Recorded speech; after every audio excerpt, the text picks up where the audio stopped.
तो वीडियो लोगों सुपर ऊपर चैट मार देना, लाइक एक शेयर यार, सब्सक्राइब कर देना। चलते हैं एपिसोड की तरफ और बात करते हैं क्या होने वाला है आज के एपिसोड पे। ठीक है, तो यहाँ पे हम देखते हैं कि जो यांग काई होता है उससे पिल रिफाइनिंग की बात हो रही थी और यांग काई ने सीधे तौर पर अनाउंस किया था कि उसे 5000 साल पुराना ब्लड जेड मशरूम चाहिए है। तो ये एपिसोड शुरू होता है जस्ट वहीं से।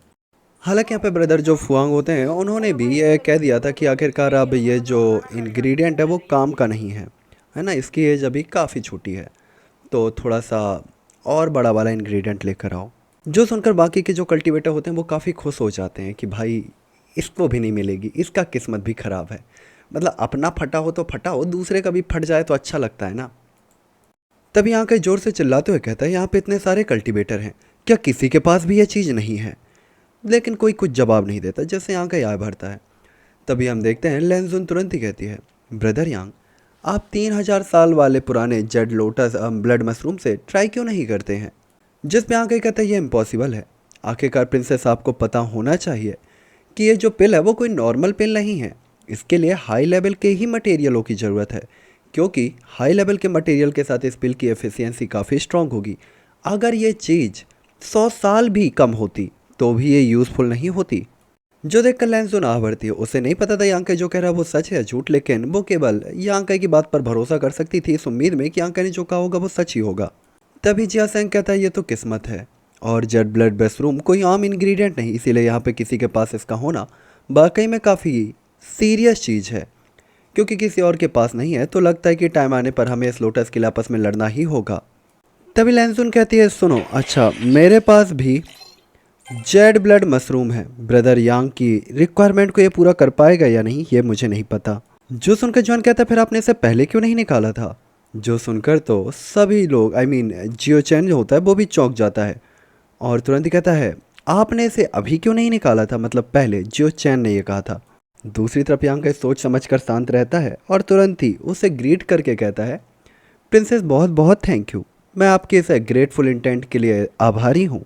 उसने वो मटेरियल इसलिए भी नहीं निकाला था क्योंकि वो ये मौका किसी और को देना चाहती थी ताकि किसी और को भी हाई लेवल की एक पिल मिल सके। बशर्ते किसी की किस्मत इतनी अच्छी नहीं थी, इसीलिए उसने ही ये इंग्रेडिएंट फिर निकाल दिया था।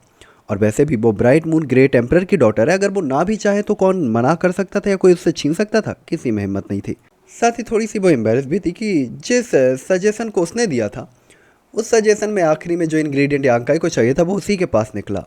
तभी लेंजुन तुरंत ही कहती है जेड ब्लड मशरूम मैं आपको दे तो सकती हूँ, लेकिन बदले में जो वो ट्रेजर पिल है वो मुझे नहीं चाहिए।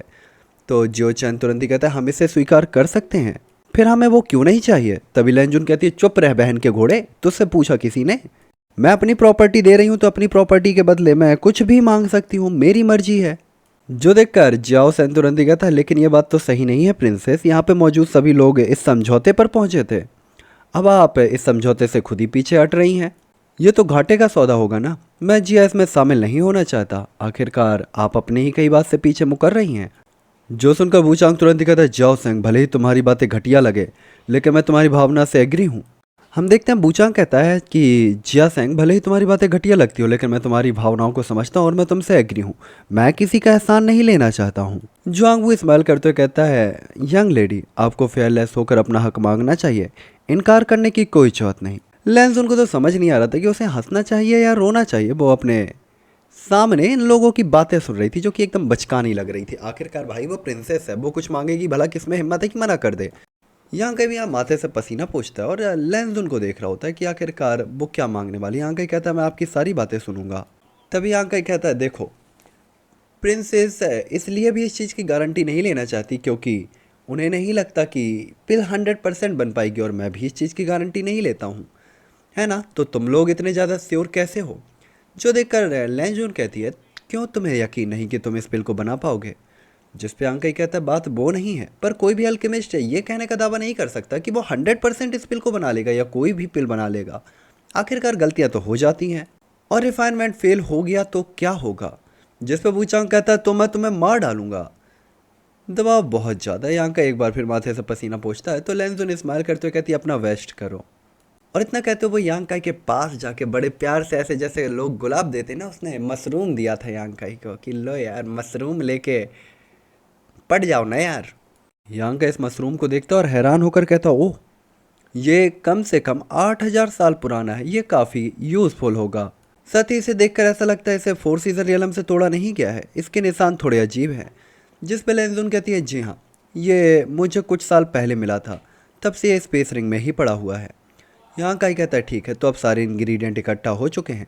जेड ब्लड मशरूम को अपनी स्टोरेज रिंग में रखते हुए वो तुरंत ही कहता है ठीक है, तो क्या आप लोग अभी चाहते हैं कि मैं अपनी स्ट्रेंथ का यूज़ करके दाओ सोर्स ग्रेड स्पिरिट पिल रिफाइन करूं? मैं पहले ही बता देता हूं, मुझे खुद को साबित करने में कोई समस्या नहीं, लेकिन जैसा कि आप जानते हैं एल्केमी में काफ़ी एनर्जी खर्च होती है। अगर एक्स्ट्रा ऑर्डिनरी ट्रेजर पिल बनाने के समय पर मैं अपनी पीक हालत में नहीं होऊंगा तो पिल फेल भी हो सकती है और फिर मैं इसकी जिम्मेदारी नहीं लूंगा। जो सुनकर सभी लोग थोड़ा सा उदास हो जाते हैं, क्योंकि एक बात तो तय थी कि अंका ने जो कुछ भी कहा वो एकदम सच था। पिल रिफाइनमेंट में बहुत एनर्जी लगती थी। दूसरी तरफ ये जो लोटस थे, मैच्योर होने में लगभग एक दिन ही बचा था, तो एक दिन में 2 दाव सोर्स ग्रेड की पिल रिफाइन कर पाना किसी भी अल्केमिस्ट के लिए थोड़ा मेहनत वाला काम होना चाहिए और कोई भी ऐसा नहीं कर सकता। तो अगर यहाँ का टाइम आने पर थक गया तो फिर इसका इफेक्ट पिल पर भी पड़ सकता है। तभी लेंजुन कहती है मेरी राय में इसकी कोई जरूरत नहीं। पिछला प्रस्ताव सिर्फ इसलिए था क्योंकि हम कंफर्म नहीं थे कि ब्रदर यांग सचमुच में एक एल्केमिस्ट है, लेकिन अब मुझे लगता है कि इसमें से किसी को भी शक नहीं। और अगर ब्रदर यांग एल्केमिस्ट नहीं होते तो आपको इस एक्स्ट्रा ऑर्डिनरी ट्रेजर पिल के टेक्निक के बारे में कैसे पता होता, और आप इस इंग्रेडिएंट की एग्जैक्ट एज कैसे बता पाते? जिस पे झांग बू फेंग भी तुरंत ही कहता है हाँ हाँ, ब्रदर यांग तो हम सबके पहले से यहाँ पर थे, इस इंग्रेडिएंट को प्रोटेक्ट कर रहे थे, उसकी चीज़ों को देख रहे थे, उसके सुधार को देख रहे थे। इवन कि उन्हें तो ये भी पता था कि ये किस चीज़ के लिए यूज़ होगा, इसीलिए संदेह करने की कोई जरूरत नहीं। अब जुआंग वू फेंग और लेंजुन की यांकाई के सपोर्ट में बोलने के बाद भला किसमें हिम्मत थी जो यांकाई के अगेंस्ट बोल देता। हालांकि हर जगह पर शक करने वाले कुछ लोग होते हैं और यहाँ पर भी थे। जुआंगबू और अदर लोगों के बोलने के बाद भी कुछ लोगों के दिल में शक था, पर किसी ने नहीं बोला होता। आसपास जमा कल्टीवेटर अपनी पीक स्ट्रेंथ पर पहुंचने के लिए कल्टीवेट कर रहे थे, पालती मार कर बैठने के लिए अच्छी अच्छी जगह ढूंढ रहे थे, क्योंकि सभी ने क्लियरली समझ लिया था कि यांकाई अपनी अल्केमी में अगर फेल हो गया तो हो सकता है गुस्सा और अग्रेसन निकालने के लिए इसे पेलना पड़े, और अगर सक्सेसफुल हो गया तो लेंजुन के लिए एक पिल उसे छोड़नी होगी और बाकी की ट्रेजर पिल के लिए हो सकता है लड़ाई हो जाए। तो सभी अपनी पावर को रिकवर करना चाहते थे। इतने बड़े मौके में बू चांग, जिया सेंग, झोंग बू फेंग, जियाओ चैन जैसे किरदार मौजूद थे, तो भला कौन ही पीछे हटेगा, कौन ये पिल नहीं चाहेगा? क्योंकि अगर ये मौका ये चूक गए तो शायद इनमें से कई लोग ऐसे भी होंगे जो अपनी पूरी लाइफ में एम्परर लेवल पे अचीव ही ना कर पाए या पहुंच ही ना पाए, लेकिन अगर उन्हें वो पिल मिल जाती है तो एम्परर लेवल पर पहुंचने की पॉसिबिलिटी बढ़ जाएगी। इसीलिए सभी लोग आराम कर रहे थे, अपनी पावर बढ़ा रहे थे, ताकि अगर मौका मिले तो हाथ मुंह धोकर प्रमोडियल ट्रेजर लोटस और उसकी पिल के लिए लड़ेंगे। हम देखते हैं यहाँ पे बूचांग सबसे ज़्यादा लड़ता है। इवन कि वो आराम भी नहीं कर रहा था, बल्कि पालती मारकर बैठा यांकाई को ही घूर रहा था, जैसे कंफर्म कर रहा हो कि यांकाई कहीं उससे कुछ छिपा तो नहीं रहा या कोई स्ट्रैटेजी तो नहीं बना रहा। हालांकि क्योंकि रेजिस्टेंस लोटस के लिए काफ़ी ज़्यादा हो जाता और फाइट लोटस के लिए काफ़ी ज़्यादा होती, इसीलिए सभी लोग इस उम्मीद में ही थे कि यांकाई पिल बना देगा तो क्या है कि फाइट कम होगी, क्योंकि सभी लोगों में से काफ़ी सारे लोग ऐसे होंगे जिन्हें पिल मिल जाएगी तो वो क्यों ही लड़ेंगे।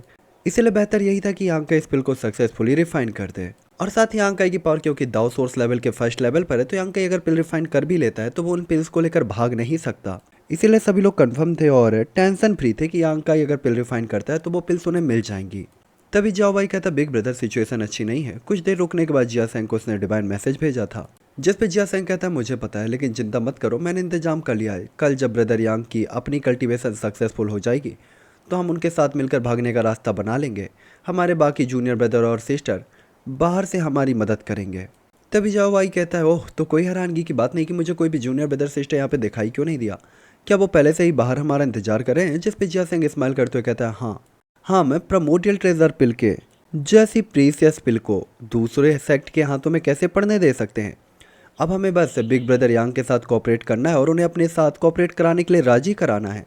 तभी जाओ भाई कहता है और अगर वो कोऑपरेट करने को तैयार ना हुआ तो जिया सेंग कहता है फिर उसे बेहोश करके ले जाएंगे।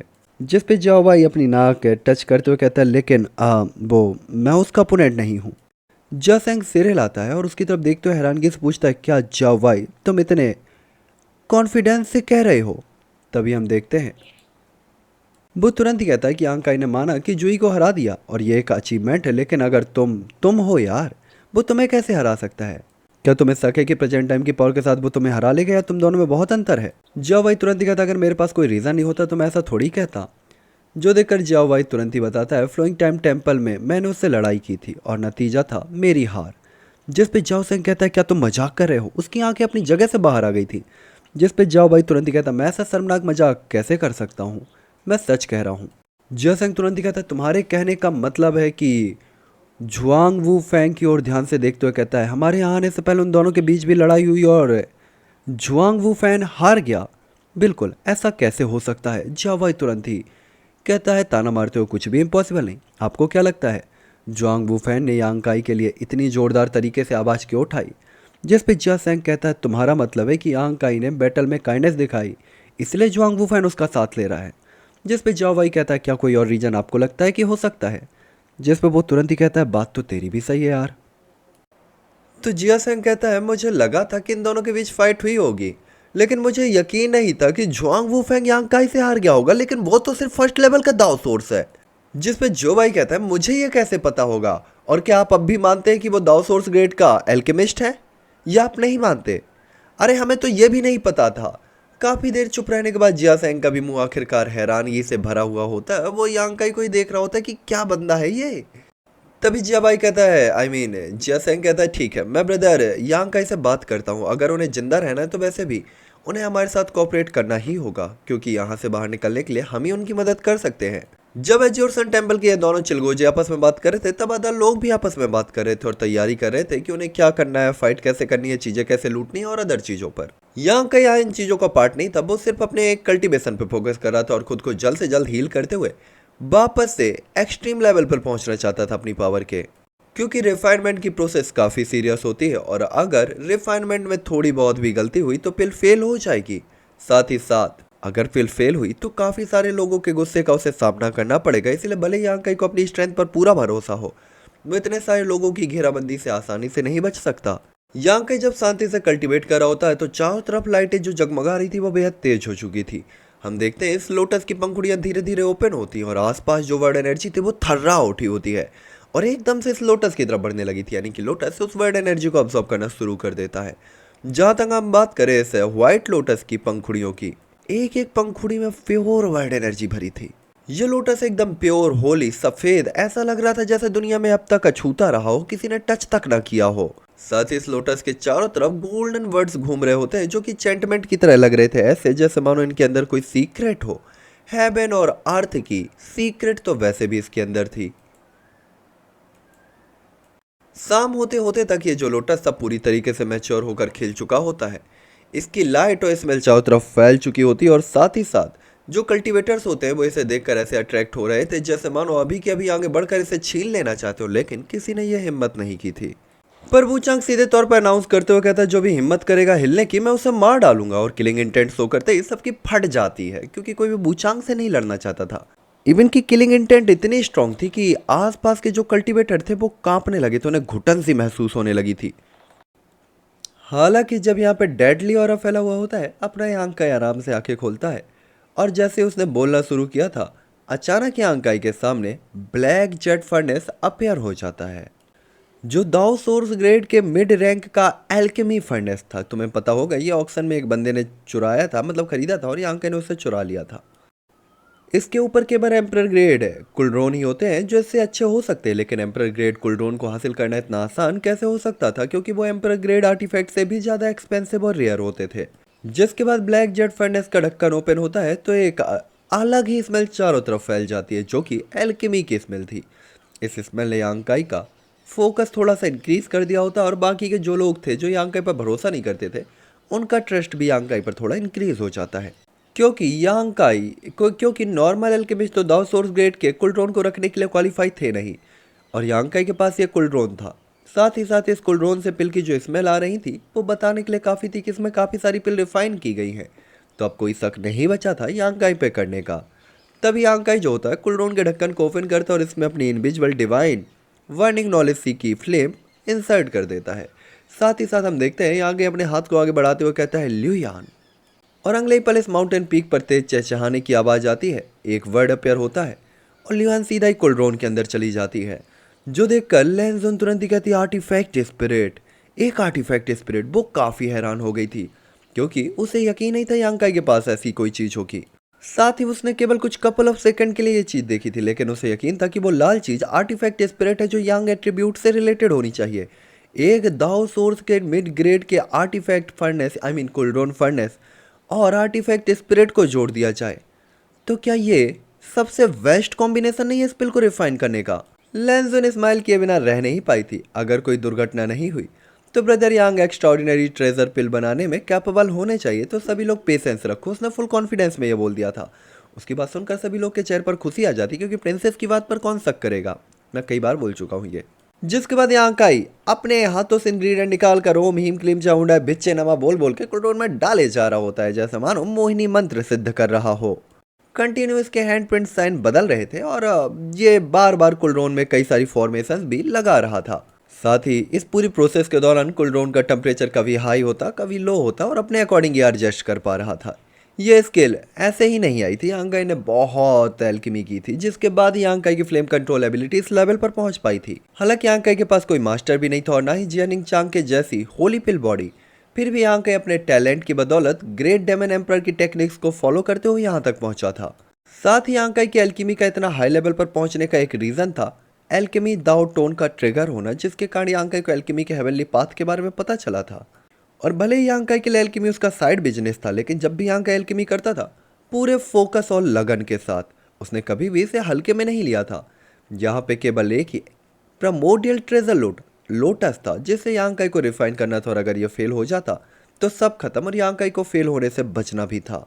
धीरे धीरे टाइम बीतता जा रहा होता है, इंग्रेडिएंट रिफाइन होते जा रहे होते हैं और कुलडोन से गुलू गुलू गुलू गुलू की आवाज़ें आने लगी होती हैं।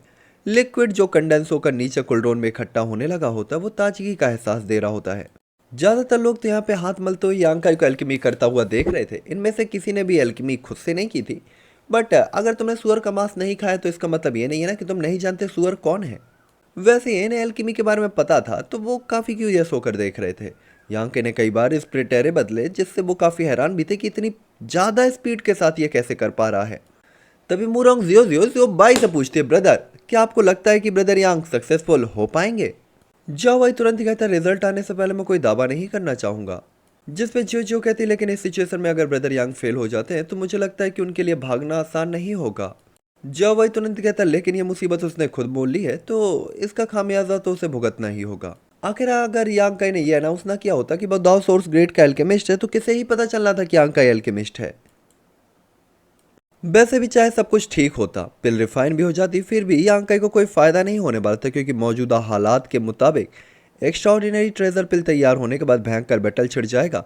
उस समय किसे परवाह होगी कि उसने ये पिल तैयार की है, और अगर यांगाई ये पिल ना भी सौंपी तो उसकी जान भी जा सकती है। दूसरी ओर अगर हालात ठीक नहीं रहे तो ये केवल एक ही नतीजा हो सकता है कि यांगाई का सब लोग पीछा करते करते उसे मार डालेंगे, और बिना किसी फायदे के इतना पेन उठाना या इतना रिस्क उठाना, क्या यांगाई बेवकूफ़ है? उन्हें यही लग रहा था। वो तुरंत ही कहता, क्या ऐसा हो सकता है कि एक एल्केमिस्ट इतने रेयर फ्लावर को डिस्ट्रॉय होता हुआ या खराब होता हुआ नहीं देख सकता, और इसीलिए वो ये रिस्क लेने को तैयार है इस फ्लावर को पिल में रिफाइन करने का। सच में यार एल्केमिस्ट काफ़ी सनकी होते हैं। ये जो फ्लावर था वो एक बार में एक टाइम पे एक ही निकलता था, इसीलिए कोई अजीब बात नहीं होगी कि यांगाई इस रीजन से पिल बनाना चाहता हो कि ये फ्लावर बर्बाद ना हो जाए। लेकिन ज़ियाओबाई चाहे जैसा भी सोचे, यांगाई हमें पता है कि इतना शरीफ नहीं है। यांगाई अगर यहाँ पे फंसेगा तो मुझे नहीं लगता कि कोई यांगाई को रोक सकता है या फंसा सकता है। और अगले ही पल ज़ियाओबाई सोचता है कि क्या ऐसा हो सकता है कि यांगाई को भरोसा हो कि वो इन सभी के बीचों बीच निकल पाएगा और भाग पाएगा, क्योंकि ये तो तय था कि यांगाई बहुत पावरफुल है। इतने सारे लोगों की चौकस निगाहों से वो कैसे बच सकता है, ये थोड़ा अजीब था। हालांकि इन सभी के फेल्स और दिमाग में आ रहे थॉटों के बीच यांगाई कंटिन्यू पिल रिफाइन किए जा रहा था, और काफ़ी सारे इंग्रेडिएंट उसने डाल दिए थे जो कि लिक्विड में बदल चुके थे, और लिक्विड अब मैच्योर होने की कगार पर हो गया था। उसी पल यांगाई मैच्योर हो चुके उस प्राइमोर्डियल ट्रेजर लोटस को तोड़ता है और कुलडोन में फेंक देता है। लोटस के टूटने के बाद एक छोटा सा तना ही बचा था, लेकिन लोग उसे लालच भरी नज़रों से देख रहे थे, क्योंकि तना चाहे कितना भी छोटा क्यों ना हो, तना तो उस प्राइमोर्डियल ट्रेजर लोटस का था। थोड़ी देर बाद वो लोग देखते हैं कि उस तने से व्हाइट कलर का लिक्विड जो मिल्क जैसा था निकल रहा था, जिससे सभी लोग तो अपनी लार गटकने लगते हैं। न केवल नॉर्मल लोगों की निगाहें बल्कि बूचांग, जिया सेंग जैसे मास्टर्स की निगाहें भी उस चीज़ पर थी, पर किसी ने कोई कदम नहीं उठाया। वो क्यूरियसली यांगाई को ही देख रहे थे, क्योंकि उन्हें नहीं पता था कि यांगाई ने ऐसा क्यों किया। सबको इग्नोर करते हुए यांगाई कुलडोन की ओर भागता है, सावधानी से फ्लेम को कंट्रोल करता है और अभी तोड़कर लाए हुए लोटस को उसमें डाल देता है। प्रोसेस काफ़ी आराम से हो रही थी। लेकिन उसके माथे से या कहे तो सबके माथे से ही पसीना बह रहा था। पसीना बहने का यांकाई के माथे से रीजन यह था कि इतने सारे लोग गुस्से से, अग्रेशन से उसे निहार रहे थे, जिसका प्रेशर यांकाई पे बन रहा था। साथ ही यांकाई के लिए ये पिल रिफाइन करना बहुत जरूरी था और इसीलिए यांकाई ने लियुयान तक को रिवील करने से पहले बिल्कुल भी संकोच नहीं किया था। और लियुयान की मदद के बिना तो यांकाई से रिफाइन भी नहीं कर पाता, लेकिन लियुयान की मदद से इस पिल की रिफाइनमेंट लगभग आधी हो गई थी।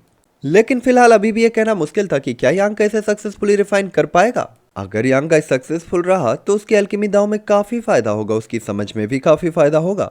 कुछ देर जी तोड़ मेहनत करने के बाद यांकाई आखिर राहत की सांस लेता है।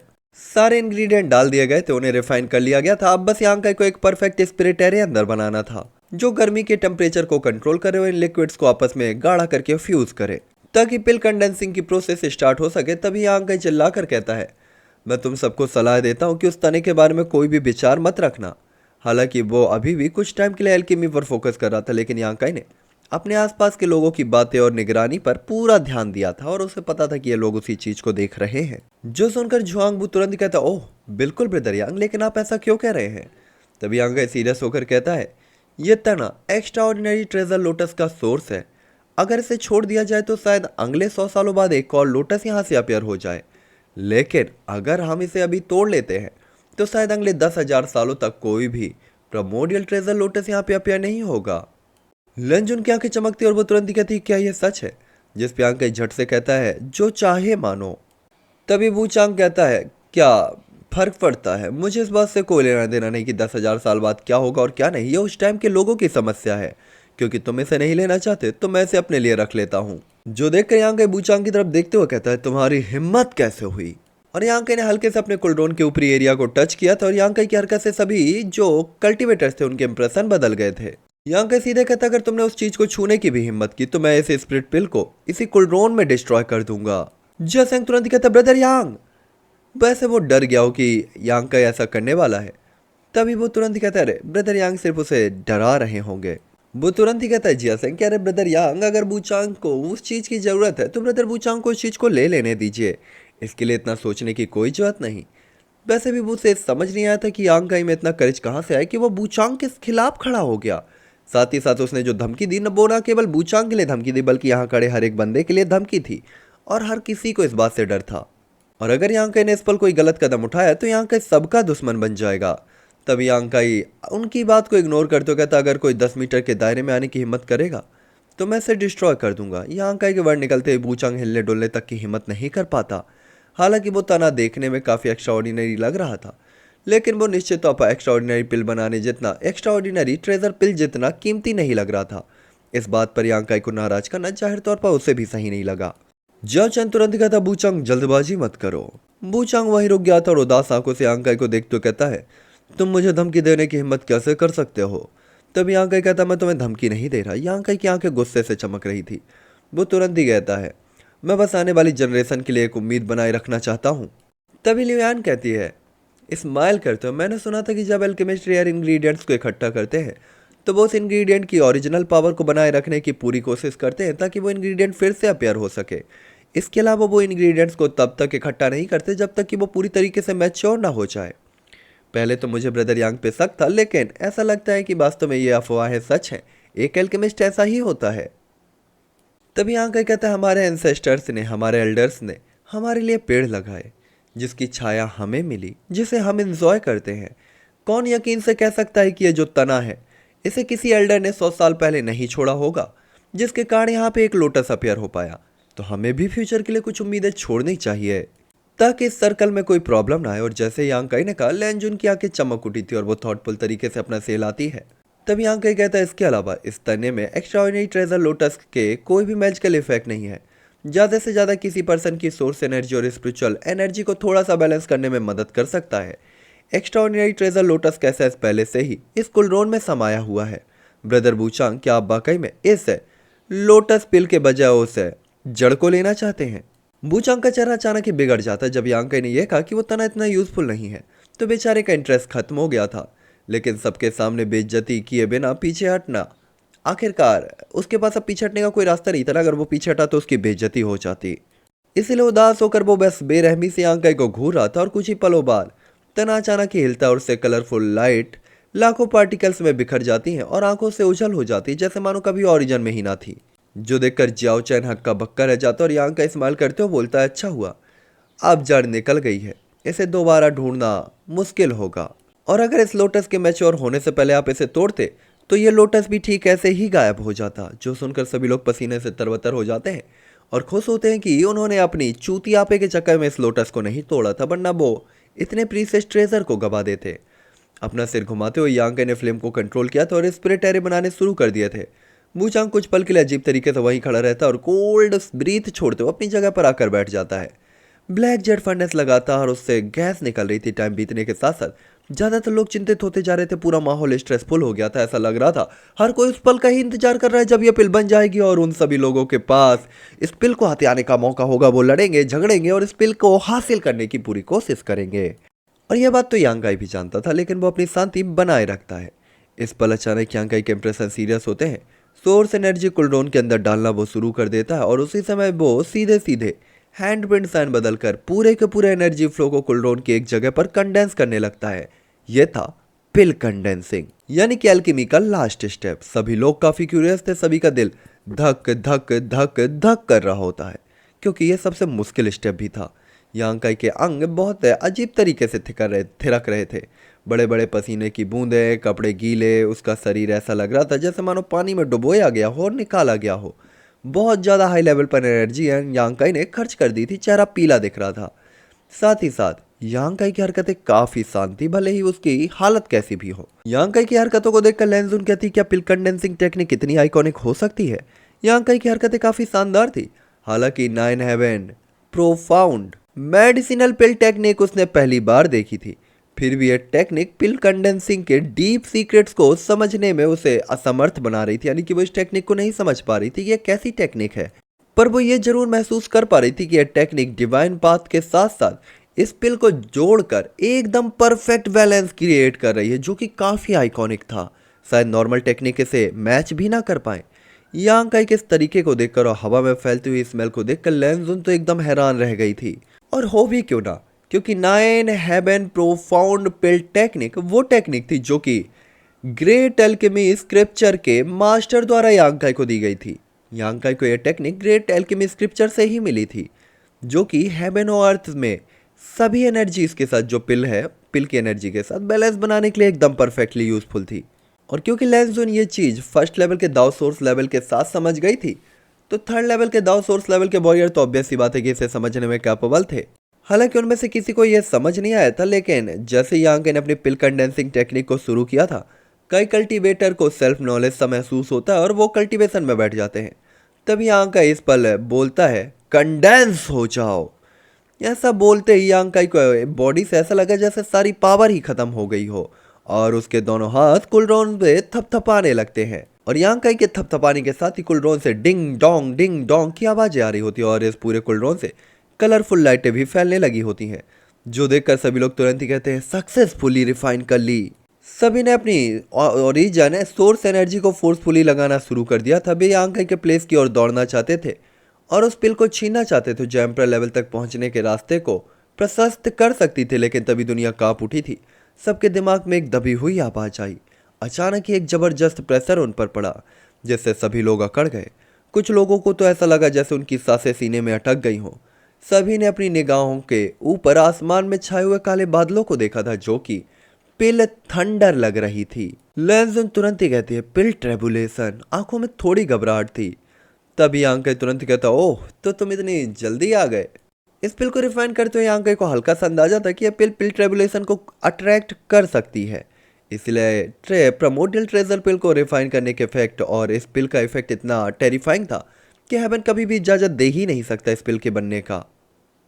और ये ट्रेबुलेशन इतना स्ट्रॉन्ग था कि दाओ सोर्स लेवल के वॉरियर के एम्परर लेवल पर एंटर होने के ट्रेबुलेशन से भी ज्यादा भयंकर, जैसे मानो एक ही अटैक में इस पिल्स को डिस्ट्रॉय कर देना चाहता हो। लेकिन भले ही यांगाई पूरी पावर का यूज करके इस पिल को प्रोटेक्ट करना चाहे, मुश्किल था यह कहना कि यह पिल बच पाएंगी या नहीं। लेकिन इस सॉफ्ट सेंसिटिव मूवमेंट में यांगाई अपने कुलरोन को थपथपाता है और डिवाइन सेंस को एक्टिवेट करता है। अगले ही पल ल्यूयान फ्लेम डॉट में बदलकर बाहर अपेयर हो जाती है और यांगाई के स्मॉल सील वर्ल्ड के अंदर चली जाती है। किसी को पता चले बिना ल्यूयान वापस से उसे सिल्वर पर्ल के अंदर चली गई थी और अपने साथ ट्रेजर पिल्स को भी ले गई थी। सारी नहीं पर कुछ पिल्स को ले गई थी। साथ ही इस समय सबका ध्यान पिल ट्रेबुलेशन पे फोकस था, तो किसी ने भी लियान की ऊपर ध्यान नहीं दिया था। अगर किसी ने यांग काई के आर्टिफैक्ट स्पिरिट को लौटते हुए देखा भी होता तो शायद किसी ने यह नहीं सोचा होता कि वो अपने साथ कुछ ट्रेजर पिल लेके जा सकती है। जल्दी ही कुछ ऐसा हुआ जिसने सभी को चौंका दिया। आसमान के ऊपर अभी अभी कंडेंस हुई पिल ट्रेबुलेशन धीरे धीरे फ्यूज होने लगी थी और टेरिफाइंग थंडर अचानक ही फड़फड़ा कर गायब हो गई थी। मैच 10 सांसों के बाद शांति आ गई। सबका दिल डर से भरा हुआ था। वो इधर उधर देखने लगे थे। यह बूचांग भी आईब्रो चढ़ाता और हैरान होता कि आखिर ये क्या चीज थी, उसे समझ नहीं आया। ये जो बादल थे ये पिल ट्रिबुलेशन के थे, कंडेंस हुए थे, अटैक होना चाहिए था, स्ट्राइक होनी चाहिए थी, पर सिर्फ गड़गड़ा कर चले गए। किसी को समझ नहीं आया। तभी आवाज आती है, भाग जाओ। जिस पल सभी लोग एल्यूजन में डूबे हुए थे उसी समय यांग काई की चीख गूंजी थी और एक सरप्राइजिंग एनर्जी का इफेक्ट भड़क चुका था और पैंग पैंग पैंग पैंग की आवाजें आती हैं। ऐसा लग रहा था वो किसी पर्सन से लड़ रहा था। हलचल सुनकर सभी के इंप्रेशन बदलते और वो ध्यान यांग काई की तरफ लगाते हैं, जहाँ पे यांग काई अपनी जगह पर खड़ा था। एक हाथ उसके कुलड्रोन पर, दूसरा हाथ चारों डायरेक्शन पे बनी हुई शैडोज पर टिका हुआ था।